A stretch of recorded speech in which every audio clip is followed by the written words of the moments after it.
তো good evening দাদা দিদি বৌদি দাদু ঠাকুমা সকলকে জানাই মন ভরা ভালোবাসা। এখন আমরা আছি লখনৌ সিটি। এখন বাজে হচ্ছে 7:30। আমরা সকাল 7টার দিকে বেরিয়েছিলাম, এখন বাজে 7:30।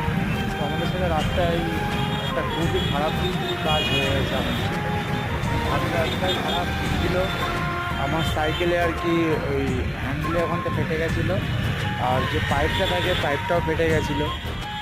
তো আমার সাইকেলে আর কি আমরা একটা হোটেলে খাচ্ছিলাম, তো খাওয়ার সময় আর কি দুবার পড়ে যাওয়ার পরে আমি অতটা বুঝতে পারিনি। তো তারপরে যখন আবার রিটার্ন চালাতে যাই তখন দেখি যে আমার সাইকেলটা তখন থেকে ক্যাশ করে আওয়াজ হচ্ছে, তো ফেটে গেছে। তো ওইটা সারার জন্য 2 ঘন্টা আমাদের আরও লেট হয়েছে।